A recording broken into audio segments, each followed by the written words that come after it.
नुकतंच राष्ट्रवादी काँग्रेसमधून शिवसेनेमध्ये प्रवेश केलेले माजी खासदार आनंद परांजपे यांना शिवसेनेने आता अत्यंत महत्त्वपूर्ण जबाबदारी दिली आहे.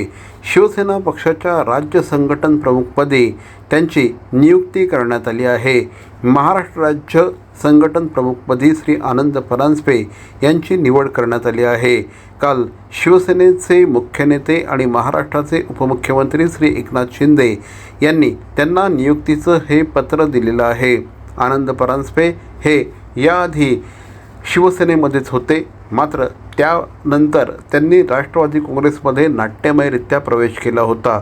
तब्बल 14 वर्ष राष्ट्रवादी काँग्रेसमध्ये त्यांनी आपली कारकीर्द वाढवली होती. या काळात त्यांच्यावर अनेक महत्त्वपूर्ण जबाबदाऱ्या टाकण्यात आल्या होत्या.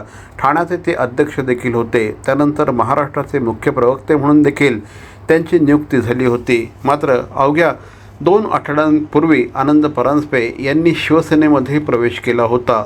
त्यानंतर त्यांना महामंडळाचं उपाध्यक्षपद मिळेल अशी शक्यता व्यक्त करण्यात येत होती. मात्र उपमुख्यमंत्री सुनेत्रा पवार यांनी आनंद परांजपे यांच्या नियुक्तीवर आक्षेप घेतला होता. थेट मुख्यमंत्र्यांना पत्र लिहून त्यांना कुठल्याही प्रकारचं महत्त्वाचं पद देण्यात येऊ नये अशा प्रकारची मागणी उपमुख्यमंत्री सुनेत्रा पवार यांनी केली होती.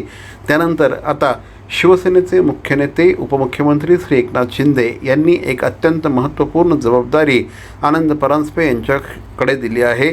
त्यांना आता शिवसेना पक्षाच्या राज्य संघटन प्रमुख पदावर नियुक्त करण्यात आलेलं आहे.